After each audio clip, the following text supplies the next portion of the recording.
del sistema nervioso autónomo que inervan al músculo liso forman las llamadas uniones difusas que secretan al neurotransmisor a partir de las varicosidades que poseen estas terminales. ¡Ay, mierda! A ver, cállate.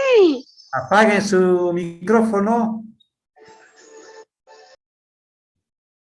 Entonces, miren acá ustedes,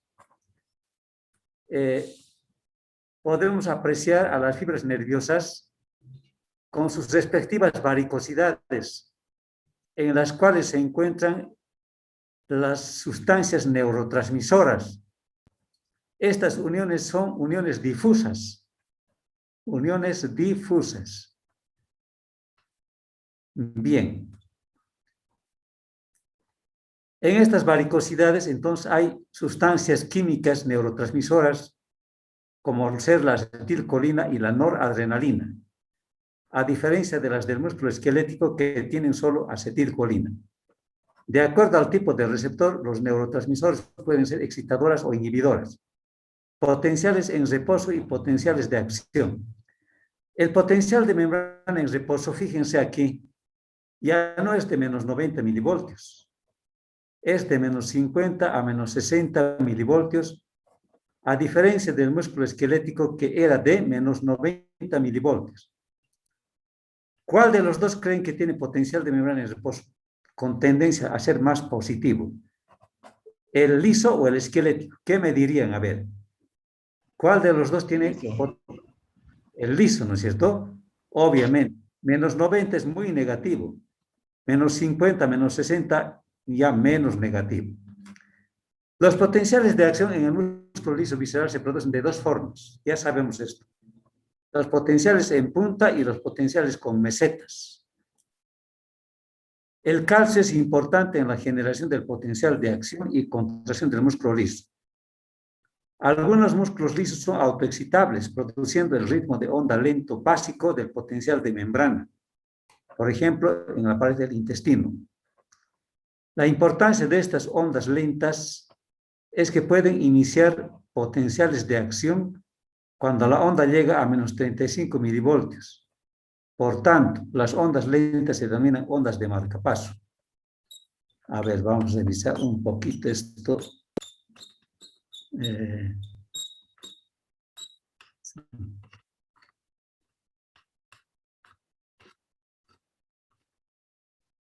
Bien, entonces, excitación del músculo liso visceral por la distensión muscular. Es otro tipo de estímulo que actúa en el músculo liso. Bueno, aquí estamos viendo que el potencial de acción es del tipo en meseta. Ya lo conocemos, ¿no? Más o menos así. El potencial en punta y el potencial en meseta. Esta potencial en punta, esta despolarización, ¿a qué se debe? A la entrada de qué ion, ya sabemos esto. A la entrada del ion sodio. Este potencial en meseta, ¿a qué se debe? A la entrada de qué ion? Del ion calcio, del ion calcio, del ion calcio. ¿Y la repolarización a qué se debía? A la salida del ion potasio. Esta onda de potencial de acción es correspondiente al músculo liso, es decir, dura bastante tiempo. El calcio que ingresa aquí adentro, además de producir potencial de acción, ¿qué más produce? Dice, además produce contracción del músculo liso. Miren acá, el calcio es importante en la generación del potencial de acción y también es importante para la contracción del músculo liso. Ahí está, ¿no? El calcio. Ya vimos que algunos tejidos son autoexcitables, por ejemplo, en el intestino. ¿Cómo se llaman los movimientos periódicos que se producen en el intestino? Peristaltismo. Exacto, peristaltismo. Estas células lisas en el intestino son autoexcitables. Solitas, ellas mismas se autoexcitan y producen contracciones periódicas llamadas peristaltismo. Bien, existen dos ondas eléctricas en esto del intestino. Una onda es la onda lenta, así, onda lenta. Estas ondas lentas no son potenciales de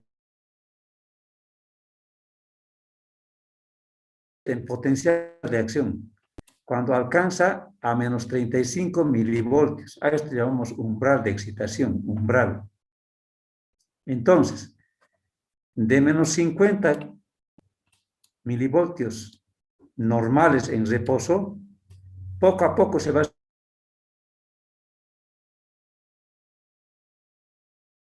produce potencial de acción. Pero si no llega a menos 35, esta onda es solamente onda lenta, no produce potencial de acción. Entonces, las ondas lentas se denominan ondas de marcapaso, porque cuando la onda llega a menos 35, la onda lenta se va a producir potencial de acción. Más o menos actúan como un marcapaso, ¿no? Otro aspecto, ya sabemos esto. Cuando un músculo liso se distiende, se estimula. Ya hemos visto que el músculo liso puede estimularse por estímulos nerviosos, químicos y mecánicos. Obviamente, la excitación del músculo liso visceral por distensión muscular ha de provocar contracción. Ahora, la despolarización del músculo liso multiunitario sin potenciales de acción. El músculo liso multiunitario, como podrán ver ustedes en el dibujo, a ver, vamos a ver el dibujo acá.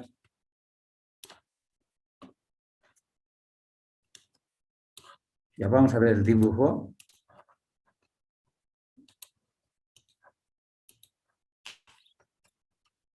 El multiunitario los potenciales de acción no van a pasar pues de fibra a fibra, como en este caso, como en la visceral. Son pequeñitas. Las actividades eléctricas pasan por conducción electrotónica. Eso quiere decir, por conducción electrotónica. De una fibra a otra fibra, pero sin hacer contacto. ¿Ya? Entonces, ¿qué dice aquí? Despolarización del músculo liso multiunitario sin potenciales de acción. Se despolariza por propagación electrotónica, porque no están unidos, repito. Es propagación electrónica. En este dibujo podemos ver, por ejemplo, las ondas lentas. Vean ustedes acá, de menos 50 va ascendiendo poco a poco. Estas ondas lentas. Cuando alcanzan a menos 35 milivoltios, se producen potenciales de acción. Entonces, estas ondas lentas serían las ondas de marcapaso. Son las que han de provocar, a manera de marcapaso, periódicamente, de rato en rato, potenciales de acción. Cuando llegan a su umbral de excitación, que es de menos 35 milivoltios. Y esta es la onda de potencial de acción del músculo liso, que tiene dos potenciales de acción. Uno, la potencial de acción en punta y la potencial de acción en meseta. Ahí está, ¿no es cierto? Menos 50. Bien, entonces, continuando adelante, existen factores locales hormonales que han de provocar contracción muscular sin que haya actividad eléctrica, sin que haya potenciales de acción. Los dos tipos de factores estimuladores no nerviosos y sin potencial de acción son los factores químicos y los factores hormonales. Ubíquense, estamos hablando del músculo liso. Ya hemos dicho que el músculo liso puede estimularse por estímulos químicos, por estímulos hormonales, no necesariamente por estímulos nerviosos. Pero tampoco hay que olvidarse que este músculo liso también responde a estímulo nervioso, no olvidarse eso. Responde también a estímulo nervioso, responde a estímulo químico, responde a estímulo hormonal, y también respondía a estímulo mecánico. Ahí está. A ver, les pregunto, ¿por qué esta fibra muscular lisa responde a tantos estímulos? ¿Cuál es el motivo? ¿Cuál es la causa? ¿Por qué responde? ¿Y por qué no responde el músculo esquelético? Porque ese tiene varios receptores de proteínas. Ah, exactamente, muy bien. Hay receptores para estímulos hormonales, tienes receptores para estímulos químicos, estímulos eléctricos, estímulos mecánicos. Es por ese motivo, evidentemente. Por ejemplo, ¿qué sucede cuando falta oxígeno, cuando aumenta bióxido, aumenta? Todos ellos causan vasodilatación. Aquí tenemos, vamos a dibujar pequeñito, ustedes ya saben mi esquemita, arteriola aferente, capilares, arteriola eferente. La sangre entra por aquí. Aquí al medio están las células de un tejido. Muy bien. ¿Qué pasa si es que en el tejido disminuye el oxígeno? El oxígeno baja. Pero al mismo tiempo el dióxido de carbono sube. ¿Por qué está subiendo el dióxido de carbono? Porque permanentemente de las células están difundiendo dióxido de carbono. No estoy jugando. No quiero, anda, salite. A ver, alumnos, eso está prohibido ya que estén hablando sus intimidades ahí. A todo el curso están dando a conocer sus intimidades. Por favor, tengan cuidado. Esto es falta de respeto. Corten su micrófono. Y si quieren gritar, corten su micrófono, ¿no es cierto? A ver, nos ordenaremos un poquito más porque no quisiera sancionar a alumnos por mala conducta. Ya. En este tejido, jóvenes, está disminuyendo el oxígeno. La célula necesita oxígeno. Está disminuyendo. El poco oxígeno que queda está utilizando la célula. Por lo tanto, la célula está disminuyendo. Al mismo tiempo, la célula, como no deja de trabajar, está eliminando dióxido de carbono. Entonces, hay disminución de oxígeno, al mismo tiempo hay elevación de dióxido de carbono. Cuando aumenta el dióxido de carbono, también aumentan los hidrogeniones. Vamos a aprender después que cuando aumenta el dióxido de carbono y aumenta el ion hidrógeno, ha de provocar acidosis, jóvenes, acidosis. Acidosis. No se olviden. Cuando aumenta el hidrógeno en un tejido, cuando aumenta el dióxido de carbono, y peor si disminuye el oxígeno, esto provoca acidosis. Acidosis. Al revés, para que ustedes se ubiquen nada más. Si baja el dióxido de carbono, baja el hidrógeno, ¿qué va a provocar esta situación? Lo contrario de acidosis, ¿qué sería? Alcalosis. Alcalosis. Muy bien. Entonces, miren, esto es regla de oro, joven. Cuando aumenta el dióxido de carbono y el hidrógeno, provoca acidosis. Cuando baja el dióxido de carbono y baja el ion hidrógeno, provoca alcalosis. Esta es regla de oro. Acá, por ejemplo, está aumentando el dióxido de carbono y los iones hidrógeno. Está bajando el oxígeno. Inmediatamente existe vasodilatación, jóvenes. Es decir, las células musculares lisas del vaso sanguíneo están relajando, estimulados por estos cambios químicos. Y cuando aumenta el diámetro de la arteriola, ¿qué va a pasar con la llegada de sangre? ¿Ha de aumentar o ha de disminuir?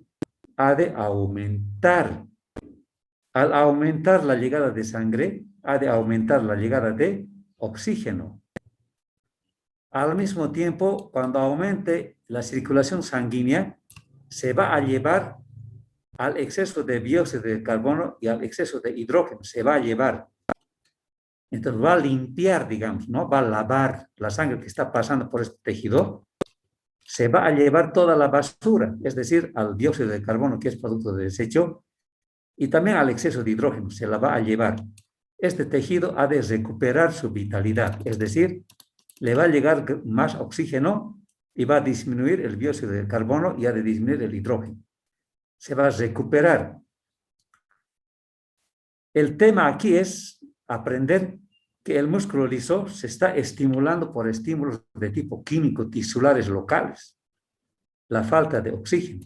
el exceso de CO2, el aumento de hidrogeniones, están provocando reacción en el músculo liso del vaso sanguíneo. Eso quiere decir. Y todos ellos causan vasodilatación. Ya sabemos por qué, ¿no? ¿Por qué?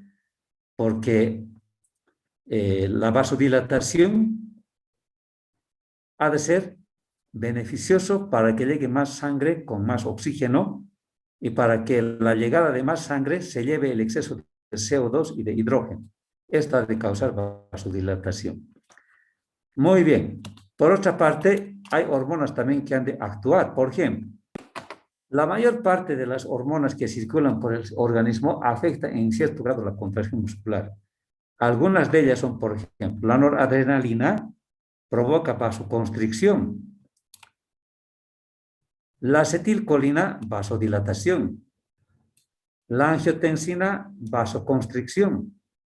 La vasopresina, vasoconstricción. La histamina, vasodilatación. Vean ustedes, hay hormonas que pueden provocar vasoconstricción y vasodilatación. Es decir, van a actuar en el músculo liso del vaso sanguíneo.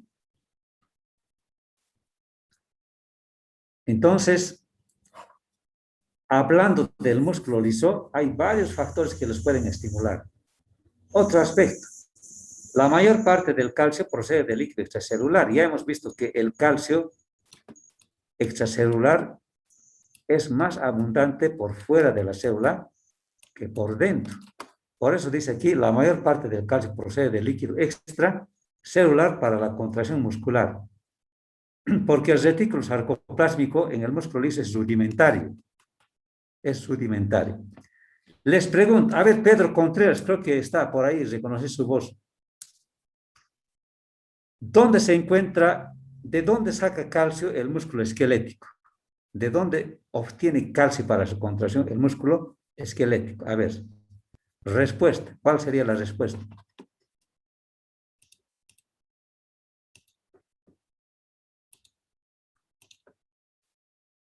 ¿Qué opina, a ver, mi alumno Contreras? ¿De dónde salía el calcio en el músculo esquelético?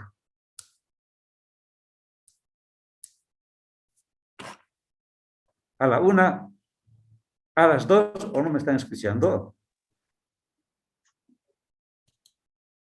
A ver,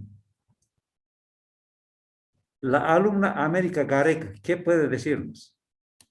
En el músculo esquelético, el calcio para la contracción viene ¿de dónde viene? ¿De dónde sale? Doctor, puede ser de la despolarización. ¿Qué? Está en otra luna. ¿Usted cómo? De la despolarización. ¿El calcio de dónde procede? ¿De dónde se mueve? ¿Dónde está almacenado? Doctor, de líquido intracelular. Tampoco, jóvenes. A ver, me están decepcionando. Del sarcoma Sarcoplásmico. Retículo sarcoplásmico. Claro, pues hasta el dibujito lo estoy mostrando hasta con chanchulo. Este es el retículo sarcoplásmico. Este amarillito aquí, retículo sarcoplásmico. En el retículo sarcoplásmico hay almacenado calcio. Fíjense aquí, calcio. Entonces, ¿de dónde viene el calcio? Del retículo sarcoplásmico, en el músculo esquelético. Ahora, en el músculo liso, ¿de dónde viene el calcio? ¿De dónde entra el calcio? En el músculo liso. ¿Cuál sería la respuesta?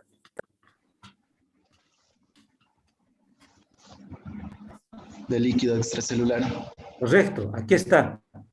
La mayor parte del calcio en el músculo liso procede del líquido extracelular para la contracción muscular. ¿Y por qué no viene del retículo sarcoplásmico? La respuesta es que el retículo sarcoplásmico en el músculo liso es rudimentario. Vean aquí ustedes. Retículo sarcoplásmico, una miniatura, es rudimentario. Por lo tanto, en esta miniatura de retículo sarcoplásmico no vamos a encontrar gran cantidad de calcio. Por lo tanto, en el músculo liso el calcio procede. ¿Qué pasó? El calcio procede entonces. ¿Dónde está mi bolígrafo? Del líquido extracelular. Está clarísimo, ¿no? Cuidado que se confunda. En el músculo esquelético, el calcio principalmente entra del líquido extracelular. Este calcio ha de provocar la contracción muscular.